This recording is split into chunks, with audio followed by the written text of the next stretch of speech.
Aujourd'hui, je vais vous parler de la série Inhumans. Je préfère vous le dire tout de suite, cette série est mauvaise, même très mauvaise. Mais à la base, quand j'avais regardé les 3 premiers épisodes, je trouvais ça déjà mauvais, mais comment dire, on peut pas toujours regarder des bonnes choses, parce que pour pouvoir bien les apprécier, faut de temps en temps regarder quelque chose de mauvais, et alors quitte à regarder quelque chose de mauvais, des choses où il y a un intérêt, des choses mauvaises où il y a un intérêt à regarder pour constater pourquoi est-ce que c'est mauvais. Et après les 3 épisodes, justement, dans cette série, je trouvais qu'ils avaient des vraiment bonnes cartes en main et ils gâchaient complètement le truc. C'est-à-dire ils exploitent mal les bons éléments qu'ils ont. Et donc je trouvais que c'était presque un cas d'école, c'était presque une série à analyser pour pas reproduire les mêmes erreurs. Pour comprendre en quoi est-ce que les bons éléments sont mal exploités.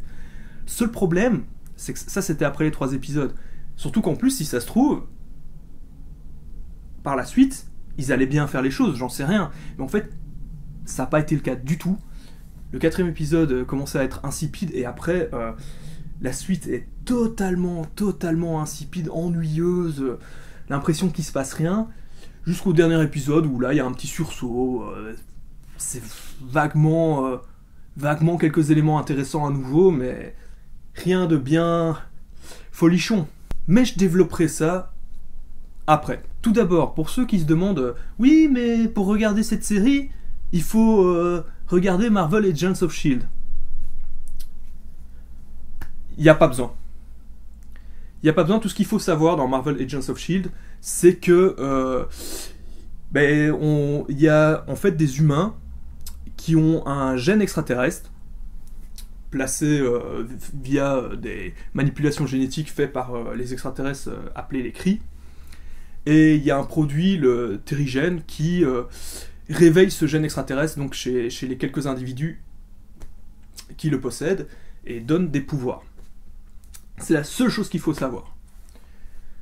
En fait, les Inhumains, c'est flagrant que Marvel a utilisé ça parce qu'ils ne pouvaient pas exploiter les X-Men, vu que c'est la Fox qui, pour des exploitations vidéo, avait les droits, quoi.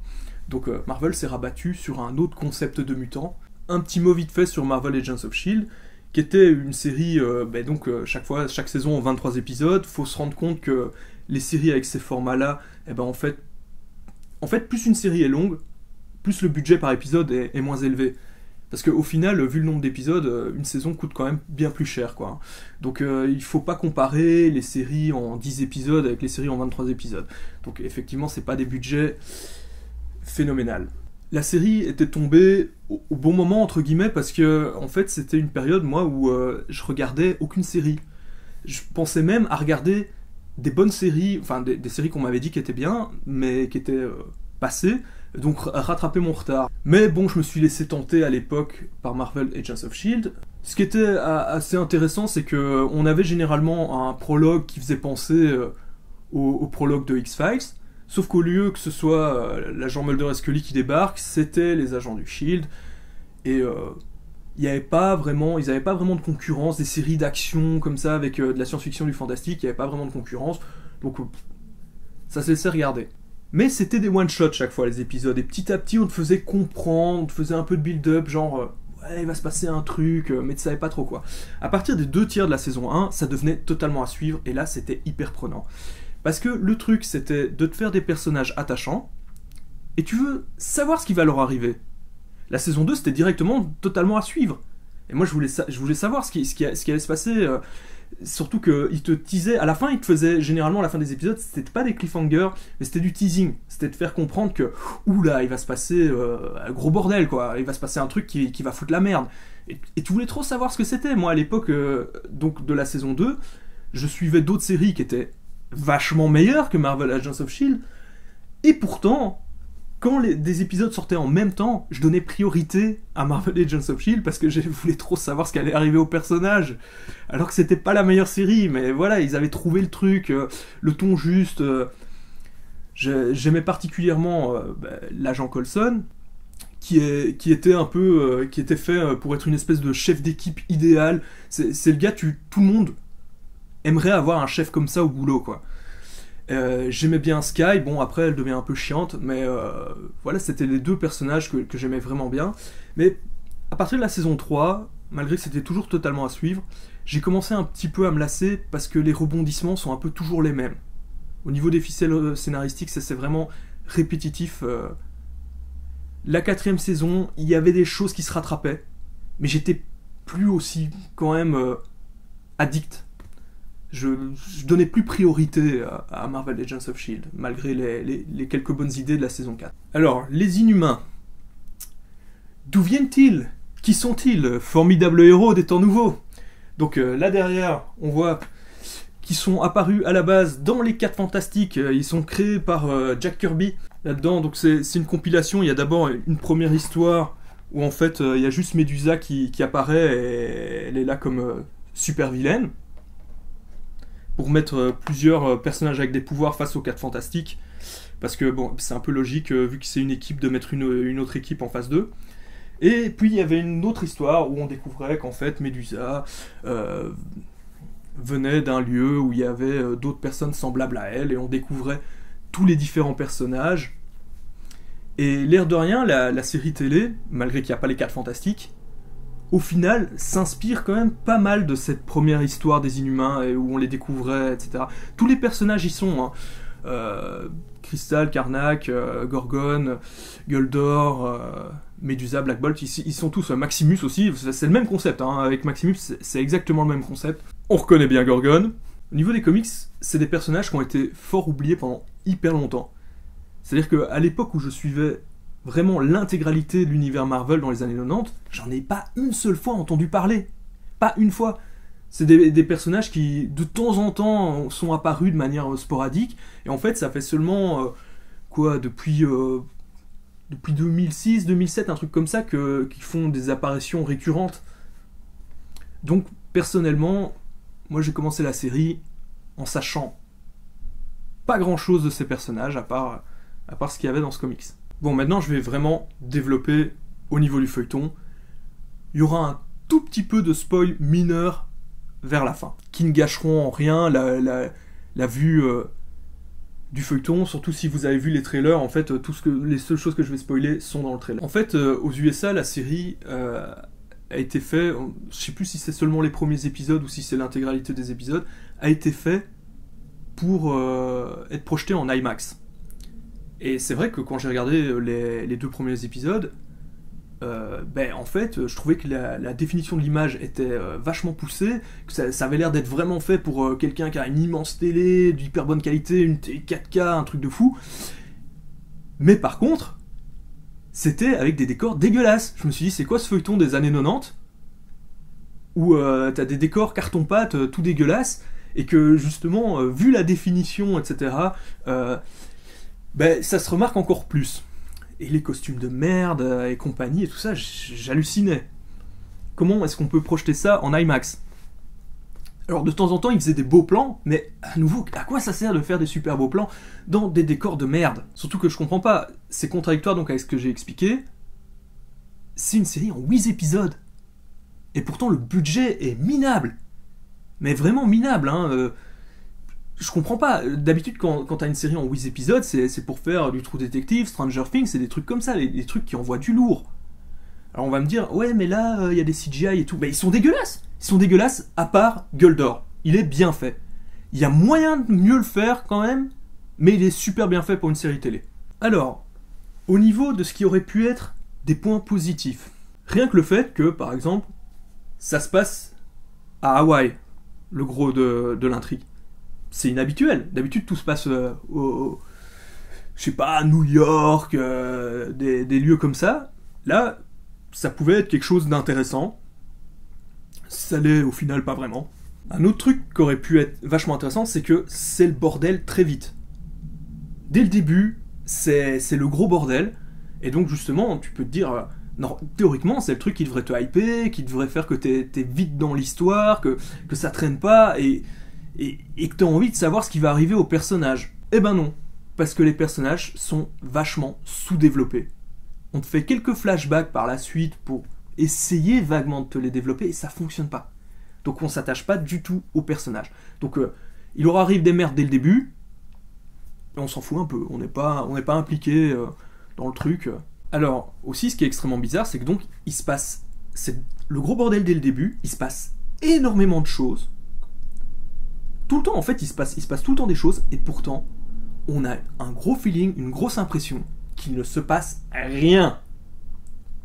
Et justement, cette impression qu'il ne se passe rien, c'est parce que, quand ils sont sur Terre, donc à Hawaï, eh ben, c'est inintéressant. Il se passe plein de trucs, mais dont on n'a rien à foutre, et donc t'as l'impression que ça stagne et que ça bouge pas. Pourquoi ? Parce que c'est du remplissage dans l'histoire de fond. Faut pas prendre les spectateurs pour des cons. Je veux dire, on pige bien que c'est du remplissage, et que c'est inintéressant, et donc on est là... Le dernier élément qui aurait pu être intéressant, je vais le développer à la fin, parce que c'est le petit spoil de rien du tout que je vais faire. Alors, je voudrais juste dire, ça c'est le moment un peu... où je vais passer pour un gros beauf macho, mais je suis au casting super déçu de ce qu'on a pour jouer Medusa, quoi, qui est quand même un des personnages les plus glamour, j'ai envie de dire, de l'univers Marvel, et je suis déception. Alors qu'en face, les meufs, elles ont droit à l'acteur qui joue Black Bolt, on lui fait pas porter de masque, évidemment, et c'est un grand gaillard, à la mâchoire carrée, au physique athlétique, avec des cheveux noirs, mais des yeux bleu clair, quoi. Je suis dégoûté. Alors, là, ça va être léger spoil. Donc, quand je dis que c'est le gros bordel dès le début, bah, Medusa, directement, qu'est-ce qu'on fait ? On lui rase sa chevelure. Ce qui est d'un côté dramatique, mais de l'autre très très con, parce qu'on n'a pas vu grand-chose de son utilisation de sa chevelure, et c'est quand même ça son pouvoir, quoi. Hein. Donc, dès le départ, on te dit « Ouais, bon, en fait, on va pas trop maîtriser ça au niveau des CGI, donc débarrassons-nous-en. C'est un petit peu con, quoi. Ça aurait pu arriver plus tard dans l'histoire, parce que là, ça fait vraiment des économies à bout de cheveux, quoi. On rabote, allez, on coupe. Alors, donc, ce qui aurait pu être intéressant, c'est qu'on a droit à une famille royale. Donc, on découvre toute une société sur la Lune. Ça, c'est super intéressant de voir qu'en fait, les Inhumains, c'est un peu des enfoirés. Ils ont créé des castes, et c'est simple, c'est la caste de ceux qui ont des pouvoirs, et c'est les nobles, et la caste de ceux qui n'ont pas de pouvoir, et eux, ils travaillent dans les mines. C'est les ouvriers. Exploités. Et là-dessus, on a droit à un membre de la famille royale qui, en fait, pourtant n'a pas de pouvoir, mais qui est né prince, qui va faire un coup d'état et se prendre pour un Lénine de l'espace, parce que c'est vraiment ça, hein, c'est vraiment Lénine. Il va chauffer le peuple en disant ouais, voilà, le système de caste c'est dégueulasse, ces gens à pouvoir avec tous leurs privilèges et compagnie, etc. Et donc voilà, il va se mettre le peuple de son côté. C'est super intéressant, et ça aurait pu créer une ambiguïté, parce qu'effectivement on a des héros que, l'air de rien, quand on réfléchit, et ils essayent de développer ça par moment, mais c'est mal fait, qui sont des gros profiteurs du système, qui profitent d'un système pourri, et donc on aurait pu mettre une ambiguïté, genre les gentils sont pas si gentils, mais pourtant si on te les fait vraiment passer pour des gens, pour les héros, alors qu'à quelques moments on essaye vaguement de mettre cette ambiguïté, mais ça fonctionne pas. Alors, donc au niveau du méchant, donc effectivement c'est disons-le clairement, un dictateur communiste d'opérette, hein, clairement. Et évidemment c'est les USA, là aussi ils auraient pu le faire ambigu, quoi, genre d'un côté c'est un dictateur, mais de l'autre côté il est bon par rapport au peuple et tout. Ben non, évidemment, un dictateur communiste d'opérette aux USA, on va te le faire passer pour le pire pourri du monde. C'est-à-dire que le gars, c'est vraiment genre, oui, je me suis mis le peuple de mon côté avec des belles paroles, mais en fait je suis un pur enfoiré qui pense qu'à moi, qu'à ma gueule, et j'en ai rien à foutre. Bon, d'un côté, vous allez me dire, c'est un peu l'image qu'on a des différents dirigeants communistes qu'il y a eu dans le monde, mais j'aurais quand même préféré un peu plus d'ambiguïté, quoi, qu'on n'ait pas quelqu'un de purement evil, qui est quand même quelque chose de bon en lui, quoi. J'aurais trouvé ça beaucoup plus intéressant. N'empêche, il y a beaucoup de communistes sur la Lune, hein. Le cycle de la Lune de Edgar Rice Burroughs, à la base, ça devait être une histoire qui se passe en Russie, chez les soviets. Et l'éditeur a fait non, non, non, non, non, tu fais pas ça. Et alors, il a transposé l'histoire sur la Lune avec des humains qui colonisent la Lune et qui, un siècle plus tard, veulent envahir la Terre et ont pour leader Enfin, ils ont un drapeau rouge et un leader aux idées communistes. Donc voilà, là c'était une petite parenthèse qui a rien à voir avec les Inhumains. Je sais pas quel est l'avenir de la série, s'ils vont faire une suite ou quoi, mais en tout cas c'est un gros flop. C'est un gros flop, c'est un gros gâchis. C'est vraiment, il y a des... en tout cas à Hollywood, pour les gens qui sont showrunners et qui sont scénaristes, il y a des grosses leçons à prendre de cette série. De pourquoi est-ce que c'est un échec, faut plus que ça arrive, ce genre de choses. Et en tout cas, les gens qui ont travaillé là-dessus, j'ai un peu peur pour leur avenir. Hein. Bon, allez, salut, à la prochaine. En fait, c'est une série que je vous conseille pas du tout, à moins qu'ils fassent bizarrement une saison 2 et que miraculeusement elle soit géniale. Alors, faudra bien regarder la saison 1. Mais bon, sinon on laisse tomber quoi. Vous pouvez liker, vous abonner et tout le blabla habituel. Enfin, regarde la description hein, si tu veux en savoir plus. Allez, salut.